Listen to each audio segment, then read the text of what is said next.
Magandang araw sa inyong lahat. Itago na lang ninyo ako sa pangalang Anili. At nais ko lang ding ikwento sa inyo itong naging karanasan ng aking nanay Mabel noong pinagbubuntis pa lamang nito ako. Nang mga panahong ito, madalas na wala sa bahay yung tatay ko. Nagdodoble kayo daw kasi ito nang sa gayon ay makapag-ipon daw para sa panganganak ng nanay ko. Wala namang nagawa yung nanay ko noon dahil hindi naman siya makakatulong kay tatay. Palibhasa, maselan yung pagbubuntis ng nanay ko noon. Nung hindi pa gaanong malaki yung kanyang tiyan ay nagtatrabaho siya sa karinderya sa may bayan. Pero noong lumaon, sinabihan siya ni tatay na pumirmi na lamang sa bahay para hindi nga ako malagay sa alanganin. Isang pagkakataon noon, nagpaalam yung tatay ko na aalis daw ito at 3 araw siyang hindi makakauwi. Sasama raw kasi ito sa kanyang kaibigan sa kabilang bayan dahil mag-aani nga sila ng palay. Wala namang nagawa yung nanay ko noon kung hindi yung pumayag. Sinabi naman ni tatay sa kanya na magpasama na lamang ito kina lola nang sa gayon ay hindi nga ito matakot. Noong mga panahong yon, hindi naman siya nakaramdam ng takot. Kaya't sinabi niya kay tatay na okay lang naman na mag-isa siya roon. Naisip din niyang kapag malaman ni na lola na walang kasama si nanay sa bahay, ay paniguradong pupunta nga sila doon. Kinagabihan, dahil nakaramdam ng antok si nanay pagkatapos niyang kumain, minabuti na nga niyang magpahinga. Dali-dali niyang iniligpit yung pinagkainan nito at pagkatapos ay naglakad na nga siya patungo sa kanilang kwarto.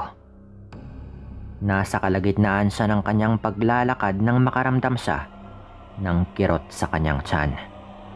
Naging dahilan ito para matigilan siya at mapasapuri ito. Napaisip pa siya noon kung ano nga bang dahilan noon, hanggang sa may maulinigan siyang mga mahihinang paghuni sa labas ng kanilang bahay. Nakaramdam siya ng bahagyang takot, kaya't nagpasya na lamang siyang magpatuloy sa paglalakad patungo sa kanilang kwarto. Kagad naman siyang nahiga noong makapasok na nga siya sa kanilang kwarto.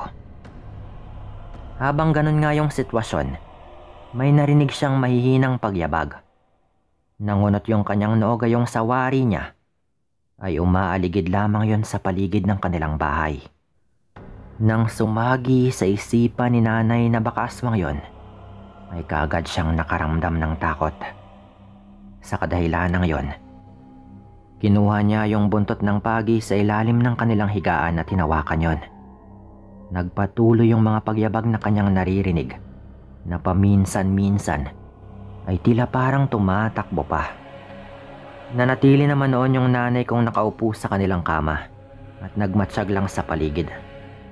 Ramdam ni nanay yung magkahalong takot at kaba sa isipin na baka aswang nga yung umaligid sa kanilang bahay. Nang tumigil yung mga pagyabag at naging tahimik yung paligid, doon lang naisipan ni nanay na silipin yung nasa labas ng kanilang bahay mula sa bintana ng kanilang kwarto. Dahan-dahan siyang naglakad papalapit sa bintana at nang nasa tapat na nga siya nun, bahagya siyang sumilip. Sa hindi kalayuan daw, ay merong napansing nakaupo yung nanay ko. Nagtaka nga siya kaya tinignan niya yon ng mabuti. Napag-alaman naman ng nanay ko na isang kulay itim na baboy yung naroroon. Napaisip yung nanay ko kung kaninong alaga nga ba yon. Pero kinutuban siya ng hindi maganda nang makita niyang tumayo yung naturang hayop. Hindi daw kasi normal yung laki nito kung ikukumpara sa mga baboy na kanyang madalas makita. Ayon pa kay nanay, hanggang hita na raw niya malamang yung taas ng naturang baboy at doble raw yung laki sa karaniwang baboy na kanyang nakikita. Noon lang din niya napansin na tila kumikinang yung mga mata ng naturang hayop. Nang tignan niya yon ng maigi, natakot siya nang biglang mag-iba yung kulay ng mata nun. Nagbaga yon habang nakatingin din sa direksyon ng aking ina na animoy alam nga nito na pinagmamasdan rin siya ni nanay mula roon. Dali-daling napatras noon yung nanay ko at napaupo sa kanilang kama. Pilit niyang kinakalma noon yung kanyang sarili habang nagmamatsyag sa kanyang paligid. Naisip niyang baka sumugod yung malaking baboy sa bintana. Kaya't inihanda niya rin yung kanyang sarili. Batid ni nanay na posibleng aswang nga yung naturang hayop. Kaya't ganoon na lang din yung pangamba nito. Pero kahit na ganoon, tinatagan niya ang kanyang loob at patuloy na lamang na minatsyagan yung paligid. Nagsimula na lamang siyang magdasal na sana'y walang mangyaring masama sa kanya at maging sa akin. Makalipas naman yung halos kalahating oras noon, ay sinubukan ni nanay na silipin yung nasa labas. Pero wala nang bakas na naroon pa yung malaking baboy na iyon. Dahil doon, napagpasya na lang ng aking ina na magpahinga na. Inilagay na nga niya malapit sa kanya yung buntot ng pagi at nang makuha kaagad nito kung sakali mang bumalik yung naturang aswang. Yun kasi yung kanyang hinala. Sa kabutihang palad naman, ay hindi na nga nakabalik yung baboy ng gabing yon. Inakala pa ni nanay na hindi na muli pang bibisita yung aswang na nag-aanyong baboy sa kanya. Pero sa ikalawang gabi ay muling dumalaw yon. Maswerte nga lang at sa bahay namin natulog sina lolo at lola noon. Kaya't hindi nakalapit yung aswang na yon. Meron din kasing alam sina lola ng pangontra. Kaya't hindi nakalapit yung aswang ng gabing yon. Pero sa ikatlong gabi ay naging mag-isa ulit si nanay sa aming bahay. Inaasahan niya kasing maagang makakauwi yung tatay ko kaya't hindi na lamang siya nagpasama kina lolo at lola. Nang gabing yon ay maaga siyang nahiga. Inihanda na lang din niya ang kanyang buntot ng pagi ng sa gayon ay meron siyang panglaban kung sakaling pasukin siya ng aswang. Kalmado rin kasi noon yung paligid, kaya't kahit papano ay kampante siya na walang aswang. Ngunit nang dinadalaw na nga ng antok si nanay, ay nakarinig siya ng igik ng baboy sa labas ng kanilang bahay. Alam niyang aswang yon dahil may reaksyon daw ako sa loob ng kanyang sinapupunan. Naging panay raw kasi yung aking pagsipa noon, kaya't maging si nanay ay hindi mapakali. Walang ano-ano noon, ay nagulat si nanay nang may kung anong tumama sa dingding.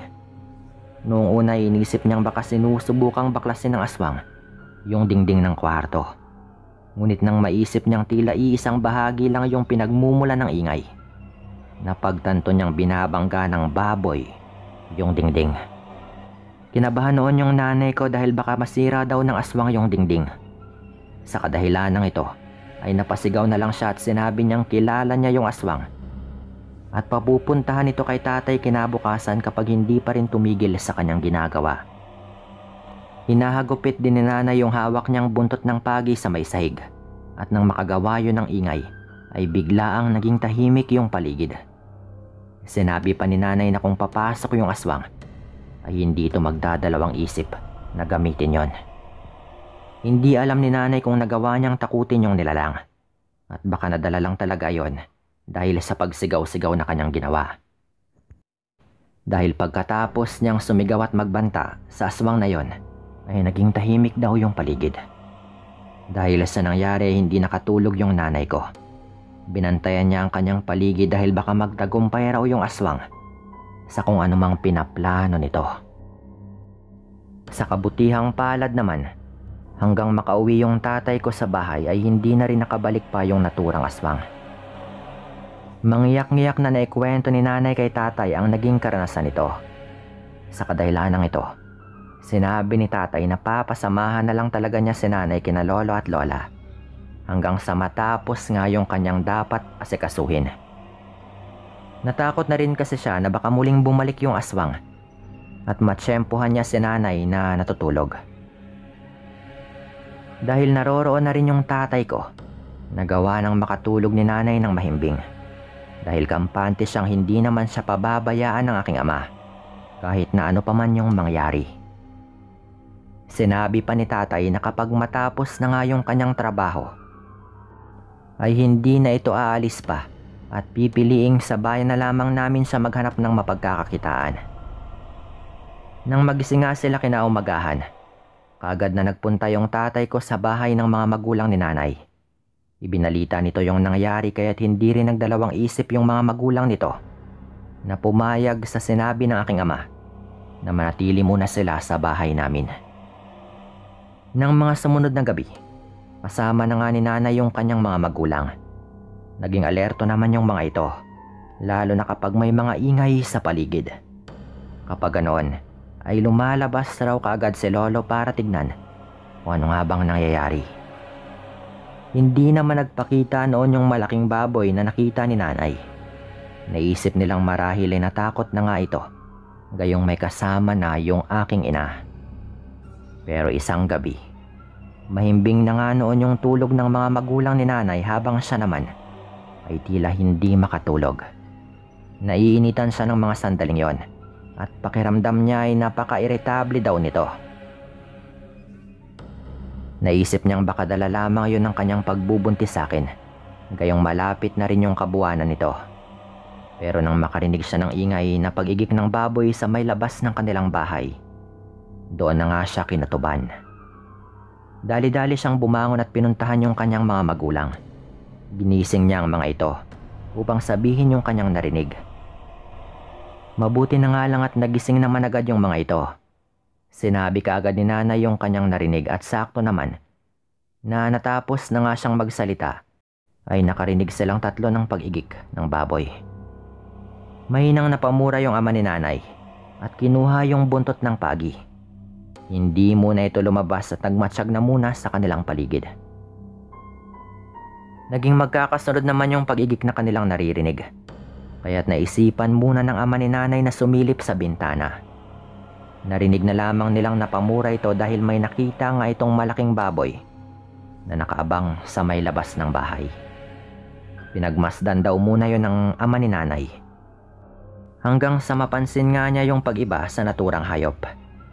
Nagkaroon daw kasi yon ng mapupulang mga mata at pangil. Napangisi rin daw yon habang dahan-dahang tumingin sa bintana, kung saan nga nakasilip ang ama ni nanay. Parang alam nga raw nitong may nakatingin sa kanya mula sa bintana. Kaya't ganoon na lamang yung inis ng ama ni nanay noon. Para daw kasing hinahamon siya ng naturang baboy. Kaya't lumabas na nga siya ng kanilang bahay upang harapin yon. Nang makalabas na nga siya, ganoon na lang yung gulat niya gayong wala na nga raw sa pwesto nito yung malaking baboy na yon. Sinuyod nga ng ama ni nanay yung paligid ngunit hindi na nga niya nakita yung naturang hayop. Hindi tumigil noon na libutin yung paligid ng bahay hanggang sa napadako na nga ito sa madilim na bahagi kung saan nga natatanaw nitong merong nakaupo. Dahan-dahan siyang lumapit sa bahaging yon at hindi nga siya nagkamali.